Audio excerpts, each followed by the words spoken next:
కుమార పరిశుద్ధాత్మ నామమున ఆమేన్. Dear friends, believers and my spiritual brothers and sisters in Christ, how are you all? నా ప్రియమైనటువంటి సహోదర సహోదరులారా, అందరూ బాగున్నారా? ఎలా ఉన్నారు మీరందరూ? దేవుని కృపను బట్టి మనం ఈ విధంగా ఆత్మలో వర్ధిల్లుచు ముందుకు సాగిపోవటకు ఆయన మనల్ని విడవక మనతో కూడా ఉండి నడిపిస్తున్నాడని దేవునికి వందనాలు చెల్లిస్తాం. మీరెంతో శ్రద్ధతో ఈ వాక్యములను వినుచున్నారని, మీకు ఏమైనా అనుమానములు వాక్యం విన్న తర్వాత ఏమైనా వాక్యంలో అనుమానాలు ఉంటే వెంటనే మీరు ఫోన్ చేయండి. నేను తప్పకుండా మీకు వాక్యంలో ఉన్నటువంటి వాటిని మరలా మనము చర్చించుకొని మీ కొరకు ప్రార్థన చేస్తాను. తలలు వంచి దేవుని వైపునకు చూద్దాం. నిన్ను విడువను ఎడబాయను, సదాకాలము నీతో కూడా ఉంటానని వాగ్దానం చేసిన మా యేసుక్రీస్తు ప్రభువా, తండ్రి అయిన దేవా, పరిశుద్ధాత్ముడు అయిన దేవా, మేము నిన్ను ప్రేమిస్తున్నాం. ఎందుకంటే తండ్రి, నీవు మమ్మల్ని ముందుగా ప్రేమించావు. యేసుప్రభా, ముందు నీవు మమ్మల్ని ప్రేమించావు. పరిశుద్ధాత్ముడు అయిన దేవా, నీవు ముందుగా మమ్మల్ని ప్రేమించావు. మాకు ఏ అర్హత లేకపోయినా సమస్తమును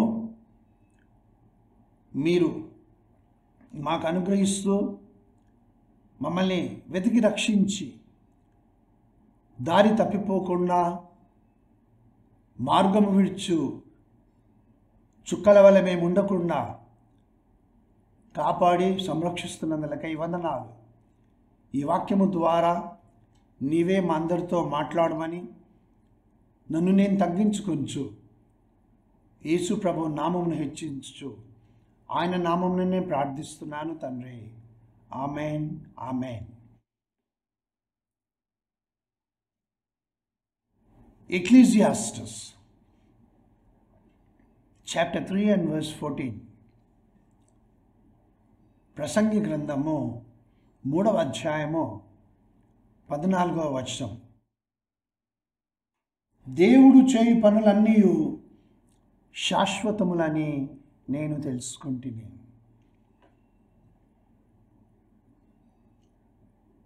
దానికి ఏదియూ చేర్చబడదు, దాని నుండి ఏదియూ తీయబడదు.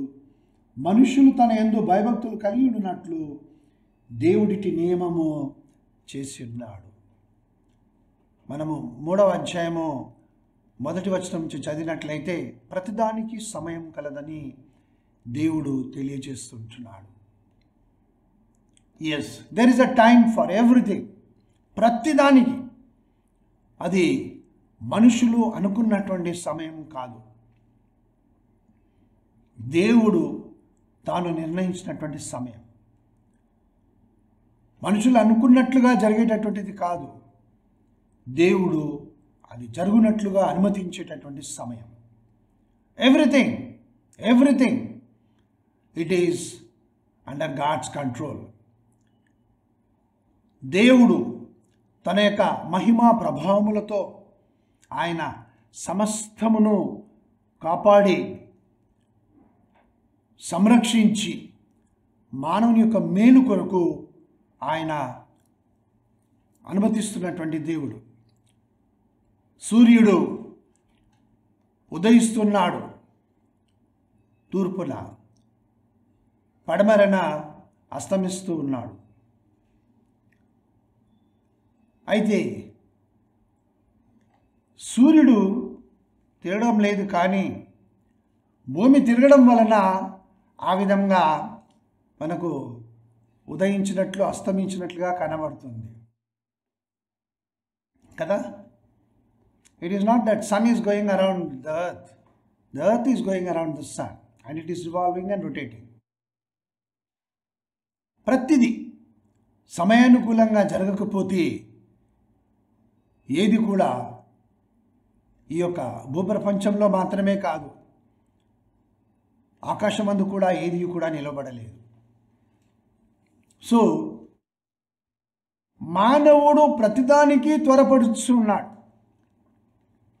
మీరు చూడండి, మీరు ఒక టికెట్ కౌంటర్ దగ్గర కానీ లేకపోతే ఏదైనా షాప్ ఎదురుగా మీరు ఒక క్యూలో నిలబడి ఉన్నప్పుడు మీరు కౌంటర్ దగ్గరికి రాక మునిపే మీ వెనుకున్నటువంటి వాళ్ళు చేయబెట్టేస్తారు కదా. ఆతురత, సమయం ఎందుకంటే ముందు నాకే కావాలి అన్నీ.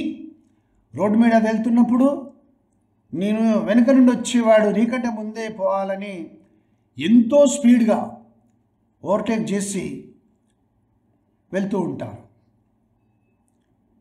బస్సులో ప్రయాణిస్తున్నా బస్సులో అంతే, సీటు కొరకు తాపత్రయం, ట్రైన్లో అంతే. ప్రతిదానికి ముందు కావాలి, నేనే ముందుండాలి, నాకే అన్నీ కావాలి. కానీ దేవుని ప్రియమైనటువంటి ప్రజలారా, ప్రతి ఒక్కరి జీవితంలో దేవుని చిత్తం అనేది నెరవేర్చబడుతూ ఉంటుంది. దేవుని నామమునకు మహిమ కలుగును గాక.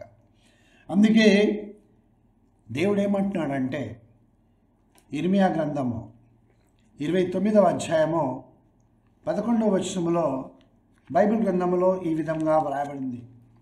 Jeremiah chapter 29 and verse 11.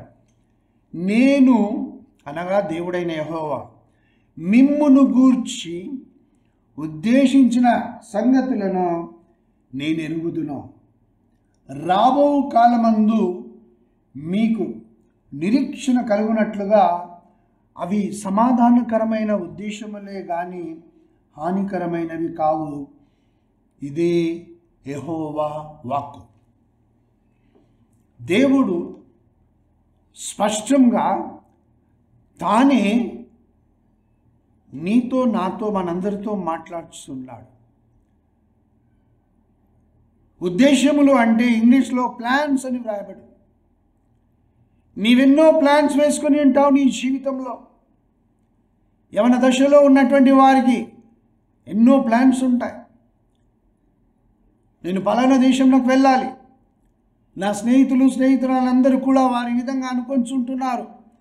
నేను పలానా కాలేజీలోనే చదువుకోవాలి, నేను ఈ విధంగా ఉండాలి, నాకు ఇలాంటి భార్య కానీ ఇలాంటి భర్త కానీ దొరకాలి, నాకు ఇలాంటి ఇల్లు ఉండాలి, ఇలాంటి కారు ఉండాలి. ఇలా ఫ్యూచర్ను గురించి, ప్రజెంట్ను గురించి అనేక విధమైనటువంటి ప్లాన్స్ ఉంటాయి.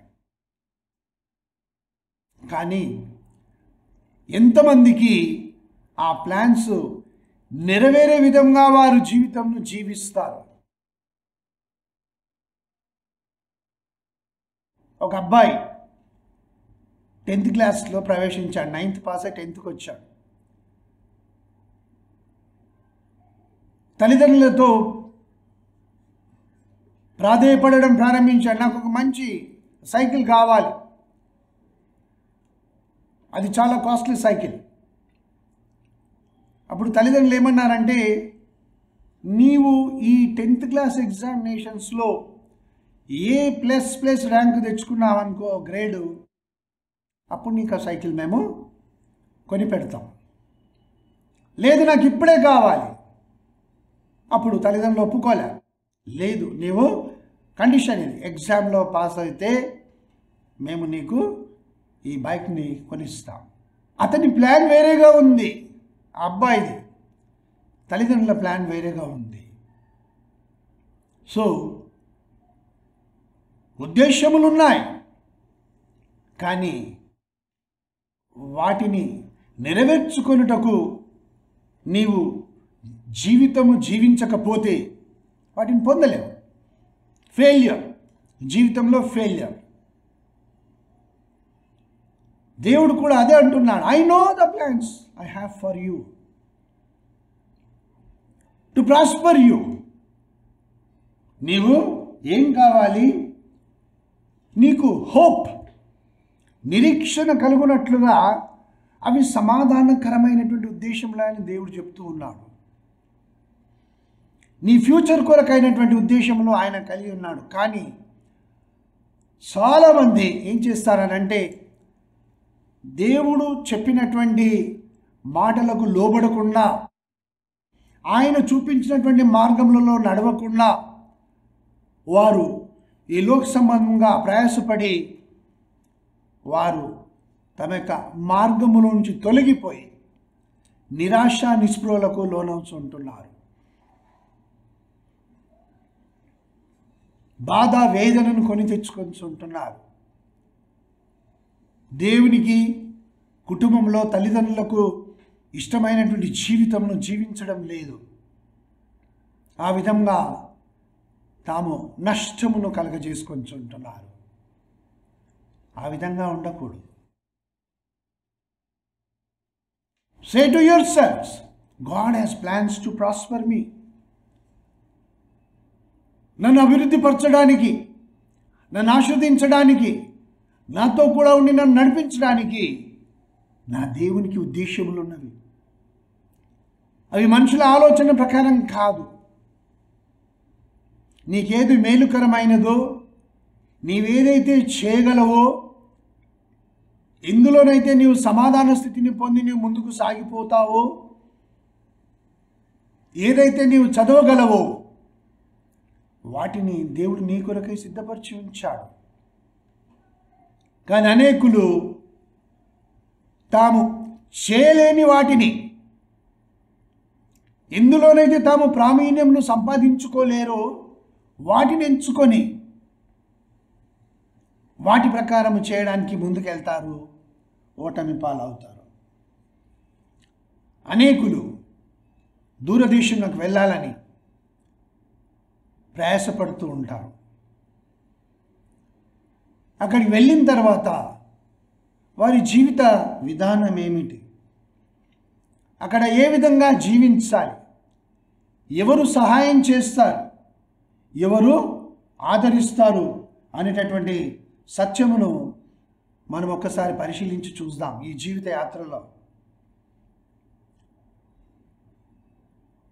సొలొమోను ఏ విధంగానైతే ప్రార్థించాడో ఆ విధంగా మనం ఎప్పుడూ ప్రార్థన చేస్తూ ఉండాలి.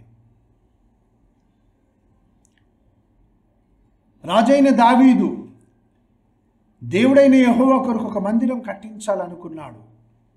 కానీ దేవుడేమన్నాడంటే, నీవు కాదు, నీ కుమారుడు, నీ గర్భమున పుట్టిన నీ కుమారుడైన సొలొమోను నా కొరకు మందిరమును కట్టిస్తాడని వాగ్దానం చేశాడు. ఆ వాగ్దానం ప్రకారము రాజైన సొలొమోను మందిరమును కట్టి ముగించాడు. మనం ఒక్కసారి రాజుల మొదటి గ్రంథము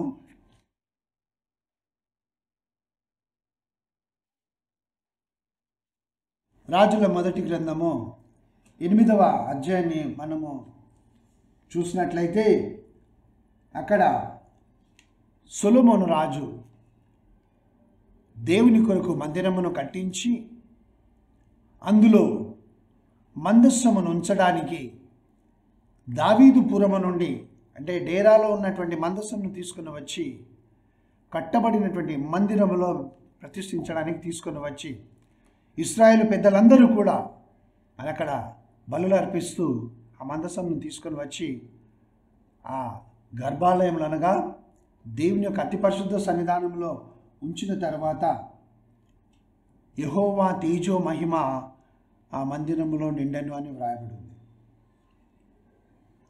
ఎవరును కూడా సేవ చేయుటకు నిలవలేకపోయారు. దేవుని మహిమతో ఆ యొక్క మందిరం అంతా కూడా నిండిపోయింది.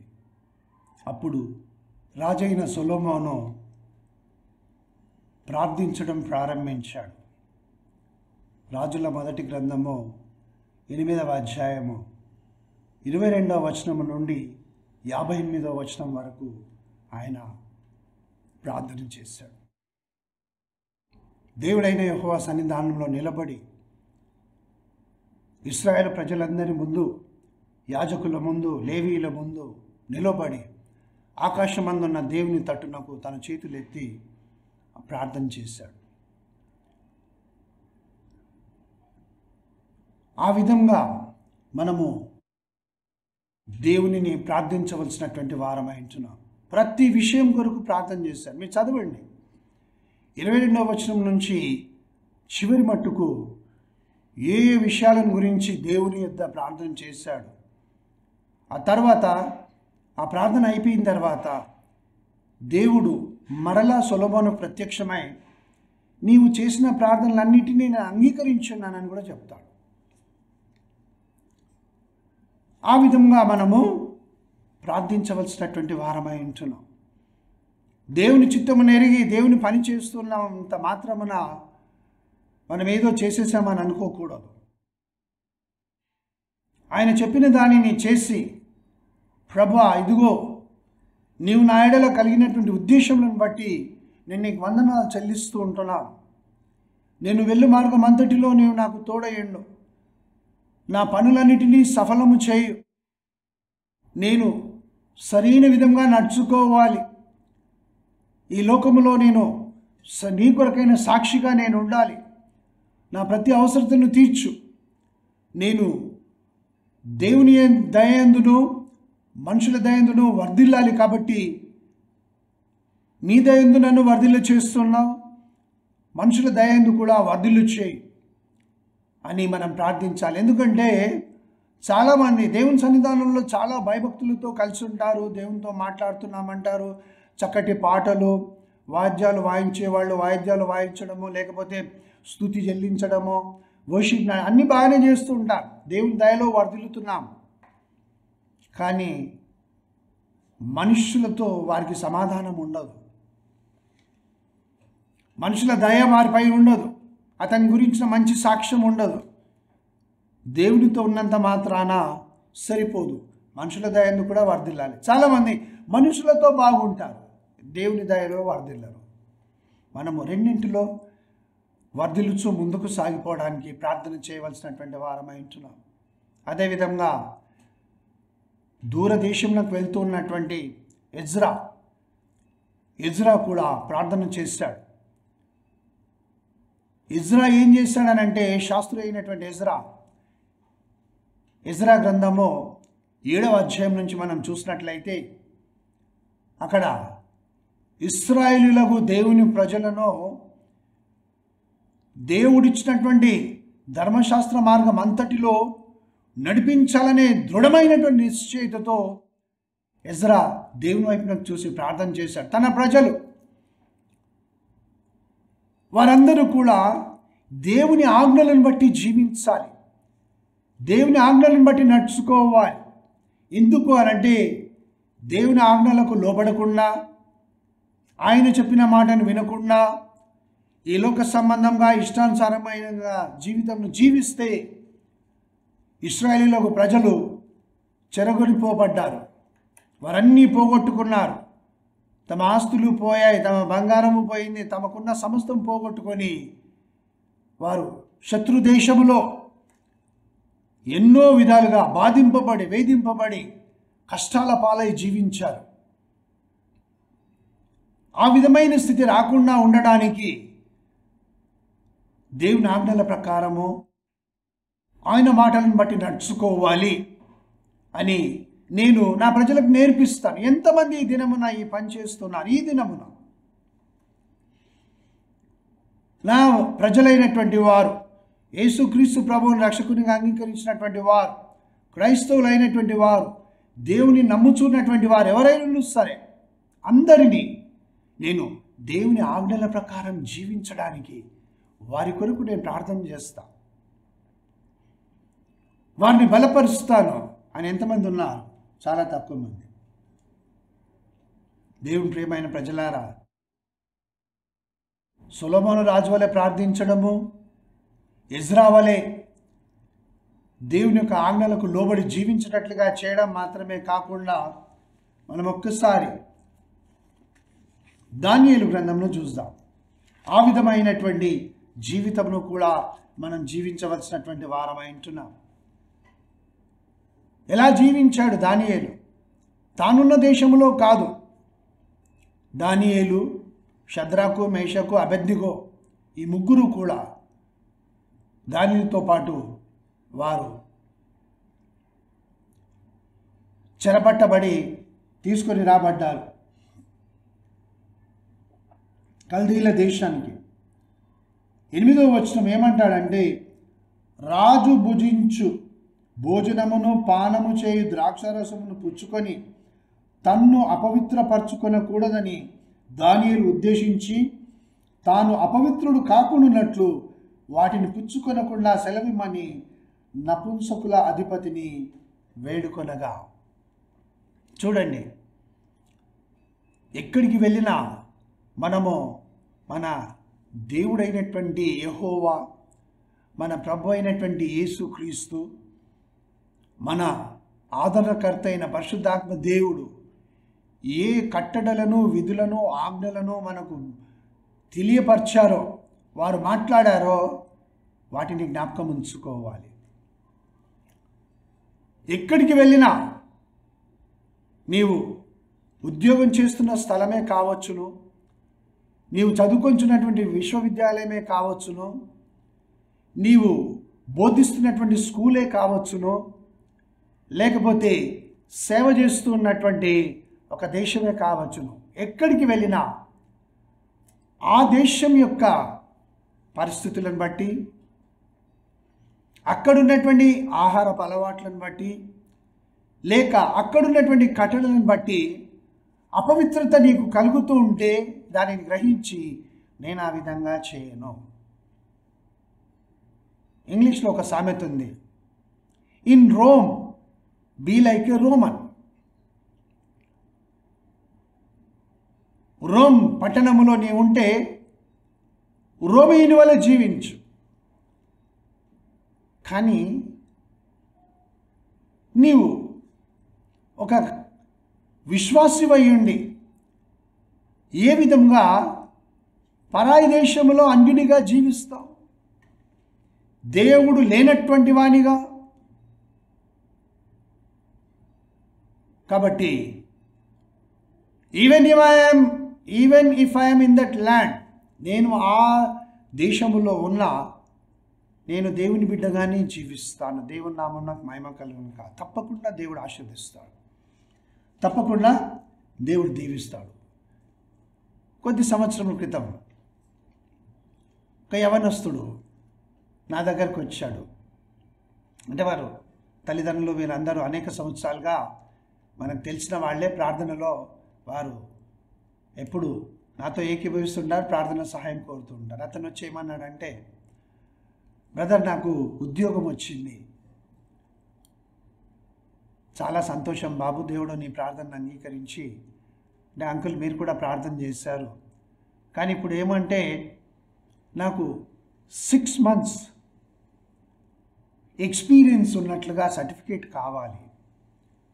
6 నెలలు నాకు ఈ యొక్క పనిలో నిపుణతను కలిగి ఉన్నాననేటటువంటి పత్రం కావాలి నాకు. మరి నేను అడిగాను, నీకు ఆ ఎక్స్పీరియన్స్ లేదా అని అంటే, నాకు లేదు అంకుల్, నేను ఆ పనిలో చేయలేదు. మరి ఏమనుకుంటున్నావు అని అంటే, నాతో పాటు చాలామంది అపాయింట్ అయ్యారు, వాళ్ళందరూ ఏదో ఒక విధంగా, ఇంకా నేను దాన్ని చెప్పాను, ఏదో ఒక విధంగా వాళ్ళ సర్టిఫికేట్స్ తెచ్చి ప్రొడ్యూస్ చేస్తామంటున్నారు, నేను కూడా అలాగే తీసుకోవాలనా? అప్పుడు ప్రార్థించి నేను చెప్పాను, ఆ పని చేయుట దేవుని చిత్తం కాదు, మోసపు మార్గమున నీవు వెళ్ళకు, తర్వాత బాధపడతావు. అంకుల్ 3 months టైం ఇచ్చారు నాకు, ఆ 3 months తర్వాత వాళ్ళు సర్టిఫికేట్ అడుగుతారు, సబ్మిట్ చేయకపోతే ఒకవేళ వాళ్ళని ఉద్యోగం నుంచి తీసేస్తే నేను పక్కకు తొలగిపోతాను అంటే నేను చెప్పాను. వారు అడుగుతారు నీ సర్టిఫికేట్ ఏంటంటే, నువ్వు నమ్మకంగా చెప్పు, అయ్యా నా దగ్గర ఆ సర్టిఫికేట్ లేదు, నాకు ఆ ఎక్స్పీరియన్స్ లేదు, కానీ నాకు వచ్చు, నేను ఆ పని చేయగలను, ఇప్పుడు మీరు నాకు ఛాన్స్ ఇస్తే నేను నాకున్నటువంటి ప్రజ్ఞా పాఠవాలను, my ability I will prove అని చెప్పాను. 3 నెలల తర్వాత ఇతనితో పాటు ఎవరెవరైతే ఉద్యోగంలో చేరారో 7-8 మంది, వారందరినీ వాళ్ళు ఆ సర్టిఫికేట్స్ని చూసి ఇది అబద్ధము, ఇవి మోసంతో మీరు చేశారని చెప్పి తీసేశారు. ఇతన్ని పిలిచి నీ సర్టిఫికేట్ ఏదంటే, నాకు ఈ ఎక్స్పీరియన్స్ లేదు, కానీ నాకు ఆ పని వచ్చును, నేను చేయగలను, మీరు నాకు ఇప్పుడు ఈ ఉద్యోగంలో కొనసాగనిస్తే నేను తప్పకుండా పని చేసి చూపిస్తాను. అప్పుడు వాళ్ళు ఏమన్నారంటే, నీ హానెస్టీని బట్టి మేము నీకు ఈ ఉద్యోగం ఇస్తున్నాం, నువ్వు నమ్మదగినవాడు, అబద్ధం చెప్పలే, మోసం చేయలే కంపెనీని అని ఉద్యోగం ఇచ్చారు. కంటిన్యూ చేయించారు అతన్ని.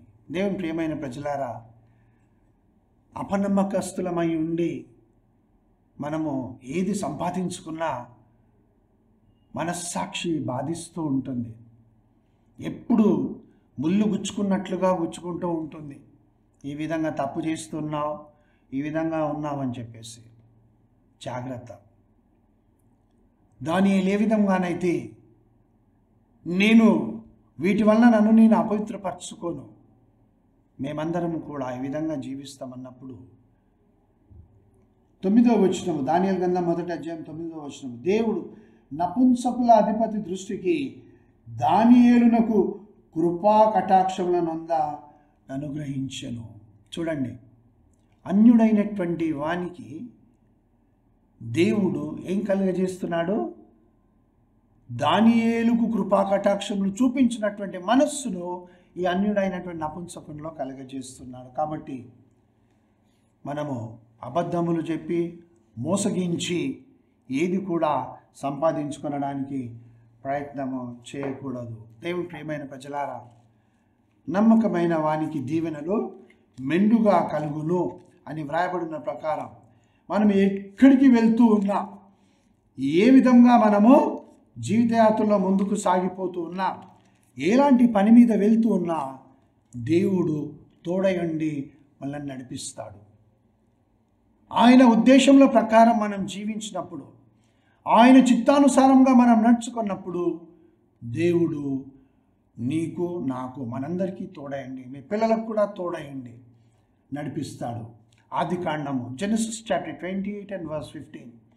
ఆదికాండము 28వ అధ్యాయము 15వ వచనంలో ఈ విధంగా వ్రాయబడింది, ఇదిగో నేను నీకు తోడై ఉండి నీవు వెళ్ళు ప్రతి స్థలమందు నిన్ను కాపాడుచు ఈ దేశమునకు మరలా నిన్ను రప్పించెదను, నేను నీతో చెప్పినది నెరవేర్చు వరకు నిన్ను విడువనని చెప్పగా, దేవుడైన యెహోవా చెప్తూ ఉన్నాడు యాకోబునకు, నీవెక్కడికి వెళ్ళినా నేను నీతో కూడా ఉంటాను, నేను నీకు సహాయం చేస్తాను, మనుషులకు నీ మీద కృపా కటాక్షములు కలుగునట్లుగా, వారు నీకు తమ దయను చూపించినట్లుగా, వారు నీకు సహాయము చేయడానికి వెనక్కి వెళ్ళకుండా ప్రతి విషయంలో నీకు తోడయండి వారు ఆదుకొనున్నట్లుగా నేను నీకు తోడయండి నిన్ను నడిపిస్తానని దేవుడు ఆశీర్వదిస్తాడు. కాబట్టి దేవుడు ఉద్దేశించినటువంటి సంగతులు ఏమై ఉన్నావో ఎక్లీసియాస్టస్ ప్రసంగి 3వ అధ్యాయం 14వ వచనంలో చూసాము.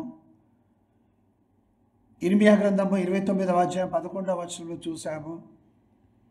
రాజుల మొదటి గ్రంథము 8వ అధ్యాయము 22వ వచనం నుంచి 58వ వచనం వరకు మనం చూసాము. ఎజ్రా గ్రంథము 7వ అధ్యాయంలో వ్రాయబడినట్లుగా మనము చూసాము. ఇప్పుడు ఆదికాండము 28వ అధ్యాయము 15వ వచనాన్ని చూసాము. దానియేలు 1వ అధ్యాయం 8వ వచనం వరకు ప్రార్థించుకుందాం. ప్రేమగల తండ్రి, మీకు వందనాలు. మేము ఈ లోక మర్యాదను అనుసరింపకుండా ఉత్తమమును అనుకూలమైన నీ చిత్తమేదో పరీక్షించి తెలుసుకున్నట్లు మా మనస్సు మారి నూతన మగట వలన రూపాంతరం పొందే అనుభవములు ప్రతి ఒక్కరిని మీరు నడిపించి ఆశీర్వదించమని, దూరదేశంలోకి వెళ్ళాలని ఏ సహోదరు అయితే ఆశపడుతున్నారో, వీసా కొరకు అప్లై చేశారో నా ప్రభా, వీసా వారికి వచ్చినట్లుగా ఇప్పుడే నువ్వు దీవించినందులకై వందనాలు. రెండవసారి వీసా కొరకు ఇంటర్వ్యూకి వెళ్తున్నటువంటి వారిని కూడా ఆస్వాదించి ఈసారి తప్పక వారు వీసా పొందినట్లుగా వారిని దీవించినందులకై వందనాలు. ఇది నీవు చేస్తున్నటువంటి కార్యం. ఎందుకు అనంటే నీవు ఈ బిడ్డల ఎడల ఉద్దేశములు కలిగి ఉన్నావు. You are giving them hope for their future O Lord. You are giving them a new future. ఈ లోక సంబంధమైనటువంటిది కాదు, కానీ నీ చిత్తానుసారంగా ఇదిగో వారు వెళ్ళుటకు నీవు మార్గం తెరిచినందులకై వందనాలు, స్తోత్రం. వారు వెళ్ళిన దేశములో నీ సన్నిధిని తోడుగా నుంచి నీ బిడ్డలుగా వారు ఉన్నట్లుగా వారిని ప్రతిష్ఠించి వాడుకోమని, ప్రతి విధమైనటువంటి ఆర్థిక ఇబ్బందుల నుంచి వీరిని విడిపించి అద్భుత రీతిగా సహాయం చేసి నడిపించమని యేసు నామమున ప్రార్థిస్తున్నాను తండ్రి. Amen, amen. Dear brother, dear sister, you will get what you want. Live according to the word of God. God bless you.